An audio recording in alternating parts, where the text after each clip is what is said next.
Olá pessoal, bem-vindo aí mais a uma aula nossa, né? Uma aula da gente aí. É a nossa quarta aula de redes de computadores, né? Pessoal, da nossa disciplina de redes de computadores, a nossa aula vai ser a aula de número 4, que é redes de comunicação. Pessoal, antes da gente continuar, começar a nossa aula aqui, na aula 3, eu ensinei para vocês a questão de topologias, né? Topologia de rede. Eu acho que isso aí ficou bem entendido. Se vocês tiverem alguma dúvida, alguma coisa do tipo e quiser entrar, eu acho muito importante que vocês entrem no plantão de dúvida, né? Para poder a gente conversar, bater um papo na segunda e na terça-feira, ver se vocês estão conseguindo estudar, né? Estudar com as aulas que eu estou disponibilizando aí para vocês. E eu acho interessante que vocês digam, ó, professor, tá bom, professor, tá ruim, eu preciso de um feedback de vocês para que eu possa melhorar, ou possivelmente diminuir um pouco os meus slides, diminuir um pouco a aula, ou aumentar mais, ó, professor, tá tranquilo, é isso que eu quero mesmo. Eu preciso que vocês me deem um retorno, pessoal. Por quê? Porque é importante para que a gente consiga avançar na nossa disciplina. Aqui eu não quero para vomitar conhecimento para vocês, vomitar a slide, a aula, nada. Eu quero que vocês digam assim, professor, tá bom, tá? A pegada é essa, é desse jeito, tá sendo bem tranquilo, porque se vocês não falam nada, eu vou disponibilizando aí material e a gente vai acumulando aí, entendeu? Pessoal, não tô dando conta, então assim, entrem no plantão de dúvida que a gente começa a trabalhar, tá? Então é isso. Pessoal, a aula de hoje é da nossa disciplina de rede de computadores, eu sou o professor Flávio Bispo. E a aula que eu vou gravar, nossa quarta aula, é saber um pouquinho sobre redes de comunicação e o que é, né? Eu vou ser um pouco rápido, por quê? Porque, pessoal, eu não quero me estender muito nos vídeos, não fica vídeo longo demais e vocês ficam aí... eu tomo um tempo de vocês aí com as outras disciplinas também. Pessoal, assim, o que a gente vai trabalhar hoje? Hoje a gente vai trabalhar a motivação da nossa aula de hoje, né? E a história, um pouquinho de história. Vamos trabalhar um pouquinho de ferramentas de gestão e diagnóstico, transmissão de dados e comutação de pacotes. Então vocês vão conhecer o que é comutação de pacote por circuito, né? Então a gente vai... Os dois tipos de comutação eu vou ensinar um pouquinho para vocês hoje o que é isso. Pessoal, qual que é a minha motivação hoje para a aula de hoje? É dizer o seguinte, pessoal, que as primeiras redes locais hoje elas foram implementadas para aumentar instalações existentes. Ou seja, naquela época existia um computadorzinho, um computador enorme, ocupando um andar, né, onde trabalhavam muitas pessoas e um monte de computador, um único computador. Hoje não. Hoje as pessoas, as redes, elas foram crescendo, né, tomando proporções, aumentando, para quê? Para a gente conseguir hoje ser o que nós somos, né? A gente conseguir ter um computador pessoal, onde a gente consiga trabalhar, onde eu possa aqui gravar a minha aula, né? Já pensou se eu tivesse que gravar uma aula para chegar até vocês em um computador que muita gente tinha que trabalhar junto? Não era possível, né? Então hoje as redes elas foram aumentadas para você conseguir o quê? Partilhar dispositivos, impressoras, discos externos, enfim. Essa é a minha motivação para a gente trabalhar a aula de hoje. Então, assim, foram criadas redes de banda larga, né? Surgiram em larga escala, com a proposta e necessidade, mais uma vez, de quê? De mostrar aí a partilha do poder computacional, né? Você vê que antigamente tem esse computador enorme e muita gente tinha que trabalhar no local. Hoje não, hoje nossos computadores são menores, cada um dentro das suas residências, levando aí o conhecimento das aulas, né? Então, assim, associado ao alto custo que tinha naquela época, né, o elevado custo, né, das máquinas, hoje os computadores hoje não estão tão baratos devido à situação que estamos vivendo no país, né, mas está acessível, qualquer um hoje pode ter um computador, seja ele com uma qualidade superior ou inferior de hardware, de software, mas vocês estão tendo acesso aí a um computador pessoal, certo? Então, assim, a investigação sobre essa questão dos computadores, foi desenvolvida aí pela ARPANET. Eu já tinha falado da ARPANET, né? Foi determinante aí para o futuro das redes de comunicação. A ARPANET, para quem não sabe, a ARPA, a ARPANET, ela na verdade, ela foi ela foi criada em 1969, né? Que é aquela agência de projetos avançados aí dos Estados Unidos, né? Uma agência de pesquisa em projetos avançados. Ela foi a primeira rede de computadores, né? Construída em 1969, aí já final de 70, né? E foi também desenvolvida pelos militares. Vocês já falei isso em aulas anteriores para vocês, né? Que surgiu aí também a questão da internet. Pessoal, em 60 e 70 houve aí a partilha de dispositivos, né? Um breve histórico disso aí, né? Então já contei sobre essa questão de compartilhamento de dispositivos. Os computadores foram ficando cada vez menores até chegar aos dias de hoje, né? Foram surgindo aí a questão das redes locais. Dentro da sua casa é considerada aí uma rede local, né? Se você tiver o seu computador e o seu roteador, é uma rede local. Na década de 70, houve a partilha aí do poder computacional, né? Pelo Departamento de Defesa dos Estados Unidos, né? Junto aí com a ARPANET, foram diminuindo aí essas questões para difundir aí a questão da internet aí para ser o que ela é hoje, né? Na década de 70 e 80, entre a década de 70 e 80, depois dessa investigação aí da ARPANET, o governo também e o meio acadêmico, as universidades, elas empenharam aí em desenvolver o poder computacional, né? E surgiu aí também o protocolo TCP/IP que a gente vê mais para frente, né? Então a pilha de protocolos, né? Que eu já expliquei para vocês o que é um protocolo. Mais para frente a gente vai estudar o modelo ISO-OSI, né? Vai trabalhar também a pilha de protocolos TCP/IP. E também dentro desse contexto, na década de 90, foi criado a WWW, né? O World Wide Web, né?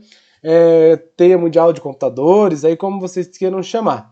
E aí teve a exploração comercial dos computadores e a migração para as redes aí não governamentais. Antigamente, né, década de 70 e 80, na década de 60 era pelos militares, né? Depois foi passando aí da década de 80 para os departamentos de defesa dos Estados Unidos através dos militares. O governo também tomou posse disso junto com as academias na década entre 70 e 80. E em 90 chegou aí o eixo comercial. Hoje a gente consegue comprar tanto o provedor de acesso com o ISP da internet, quanto os computadores para usar a mesma. Até então vocês estão tendo aula por um meio como esse, né? Pessoal, o crescimento da internet, segundo esse gráfico, um gráfico tirado aí de um livro, né, baseado na Computer Network and the Internet, de Douglas, né? Esse livro aí, né? Esse gráfico foi tirado dessas informações aí, dessa fonte. E esse gráfico ele é de 1981 a 2003, o crescimento da internet, né? Então a internet começou lá em 1981 com 0 mega e atingiu aí aproximadamente em 2003, né, o crescimento da internet medido pelo número de computadores ligados à internet. Então 175 milhões no eixo aí até 2003, né, de computadores ligados à rede, né? Olha que interessante esse gráfico. Pessoal, tem aqui uma brincadeirinha que a gente vai fazer, que é o comando ping. Não sei se vocês já ouviram falar desse comando. O comando ping, professor, o que ele faz? O comando ping, ele envia uma mensagem e espera uma resposta. Ele apresenta sumários, olha aí embaixo a figura, tá vendo? Ele apresenta sumários relativos aos tempos de transferência. Ou seja, transferência de quê, professor? De dados é uma ferramenta de diagnóstico simples, mas muito utilizada. Ou seja, você quer saber se a sua rede, se algum determinado site, ele está, que a gente chama de pingando, né? Se ele está realmente funcionando, é só você testar isso no seu próprio computador. Como que eu faço isso? Vamos lá, vou minimizar aqui. Eu vou aqui na barra de tarefas, na barra de pesquisa aqui do meu Windows e coloco assim, ó, prompt de comando, certo? Aí aparece essa telinha escura aqui, ó, o prompt de comando do Windows. Aqui aparece o meu usuário, meu diretório raiz. Aqui eu digito ping. Eu quero pingar um site, um determinado site. Eu vou pingar aqui o do Instituto Federal. Deixa eu ver como funciona o site do Instituto Federal. Eu vou digitar aqui, ó, IFSP Campinas, certo? Eu vou entrar aqui no site do portal do Instituto Federal. Olha que legal, ó, portal.cmp.institutofederal.edu.br, né? Eu clico com o botão, eu clico aqui, dou um clique aqui, ele fica azul, né? Eu Ctrl C, eu copio e eu venho aqui dentro, Ctrl V. Olha só, eu vou pingar o site do Instituto Federal. Quando eu der um Enter, opa, não foi solicitado o ping, não encontra o site da SP. Vamos ver lá então como que a gente vai pingar isso aqui, ó. Vamos ver aqui, ó, ping.www, acho que é assim, ó, www.portal.cmp, acho que por isso é um site .cmp.ifsp.br.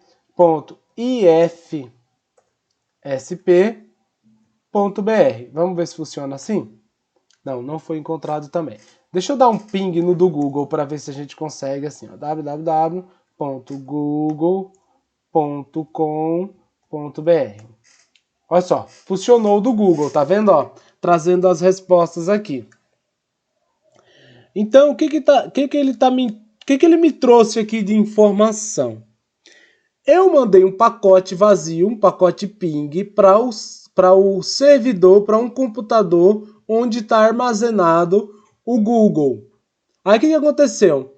Ele disparou, né? O comando ping disparou um pacotinho para o Google. Aí vocês veem aqui, ó, deu 4 pacotinhos, todos eles já retornaram, ou seja, foram 4 enviados, 4 recebidos.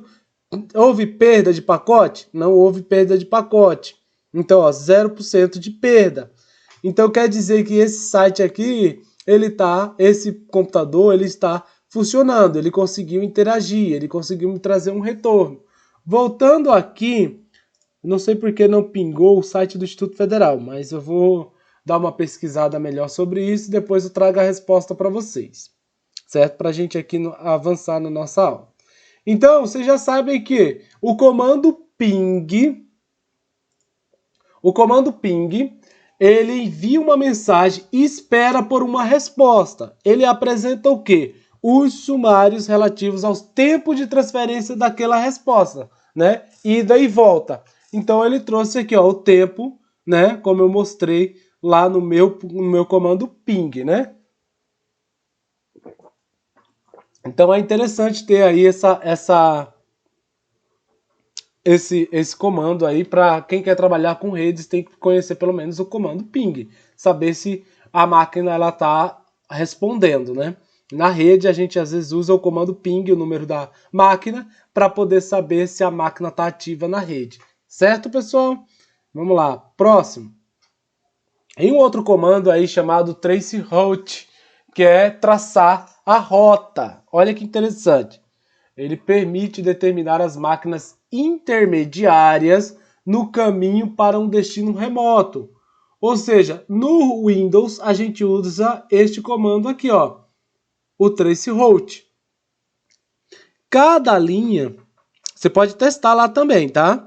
Lá o traceroute, e você coloca aí, assim, ó, ou o site ou o IP da máquina, certo? Então, ó, traceroute, www.netbook.tal, esse aqui .edu. O que aconteceu?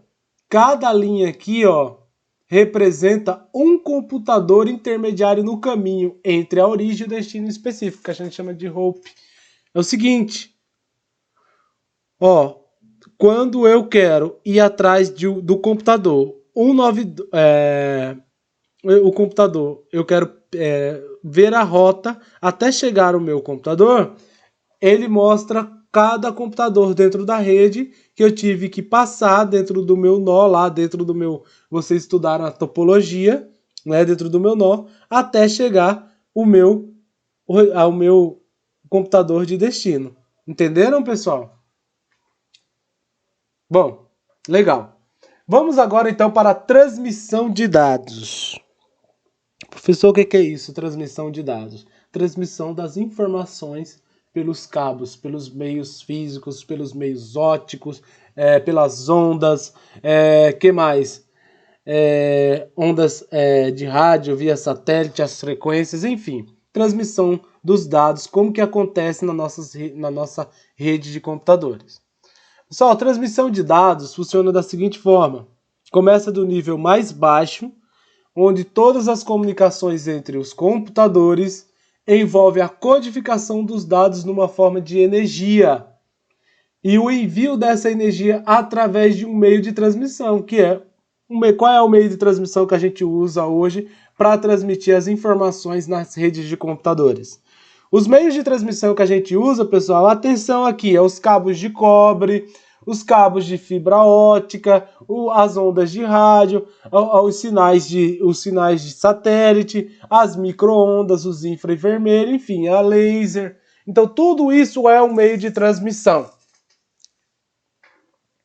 Aqui do lado, pessoal, nós temos aqui a voltagem e o tempo. Tá vendo o número binário aqui, ó, 0, 1? Esse sinal aqui, ele é perfeitinho, tá vendo? A gente chama isso de sinal digital. A gente não chama ele de... Existem dois tipos de sinais, os sinais digitais e os sinais analógicos, né? Então, o uso de voltagem de transmissão de bits, né? Para a transmissão dos bits. Então, a gente transmitindo aqui em sinal digital, certo? Os meios de transmissões, vocês têm que ficar atento que são esses aqui. Pergunta de prova, posso perguntar assim, cite 3 tipos de meios de transmissão. Então, assim, vocês têm que saber isso daqui, como funciona, né? As transmissões de dados. Pessoal, os cabos de cobre. Os cabos de cobre, né? Ele tem os meios mais usados para ligar computadores. São os meios mais usados, né? Não tem como conectar o computador à internet se não seja pelo meio de um cabo. Ah, professor, mas eu uso meu computador via Wi-Fi. Legal, é um sinal, né? O sinal Wi-Fi. Mas para esse sinal chegar até o seu computador, ele chegou por um cabo que foi conectado a um modem, a um roteador, que trouxe o Wi-Fi para você. Então, onde tiver o Wi-Fi, ele não vem sozinho. Ele tem que ter um cabo conectado em algum lugar transmitindo isso para vocês, tá? Então, assim, ó, o meio mais usado para ligar os computadores são vários cabos, né? Tendo em vista aí as minimizações das interferências. Professor, tem uma figura aí de um cabo, né? Nós temos um cabo aqui do lado. É o cabo coaxial. É aquele cabo branco, mas ele tá aqui na cor preta. Existe também, não tem problema nenhum, né? Esse é um tipo de cabo que é um cabo de metal, um cabo, ó, tem um revestimento de plástico. Aí tem um cabo, tem um outro revestimento de metal aqui, tem outro de plástico e tem o fio de cobre aqui. Para que tanto revestimento, pessoal? Por quê? Para minimizar, as interferências, né? As interferências é feito esse tipo de cabo dessa forma para não ter interferência aí no campo eletromagnético do cabo. Ou seja, se eu misturar esse cabo com um outro qualquer, ele não vai dar interferência, a minha internet pode perder dados ou ficar lenta. Então, por isso que tem esses cabos aí com essas proteções, certo? Aqui nós temos o cabo twister, né? O cabo UTP, cabo par traçado, que está sendo listado aqui, cabo coaxial, né? Tem um tipo de cabo que é o STP, né? O Twister Shield, né? Outro tipo de cabo que temos aqui também, para quem tiver curiosidade, dá uma olhada na internet sobre esses 3 tipos de cabo. Isso aqui é aquele cabo azul, né? O cabo azul que a gente usa para conectar aí na porta do meu roteador, naquelas portas LAN que eu já expliquei para vocês. Qual é a vantagem dos cabos de cobre, pessoal? A vantagem é que ele tem o quê? Boa condutividade. Ele é de baixo custo e de fácil instalação. E a desvantagem dele, ele é vulnerável ao ruído eletromagnético. Tá errado aqui, não é eletromagnético não. Não temos esse nome assim, é eletromagnético. Certo? Pessoal, temos as fibras óticas FTTH, Fiber to the Home, né? Fibra ótica na tua casa, né? Então, assim, como funciona a fibra ótica? A fibra ótica, ela tem a emissão de impulsos de luz, né?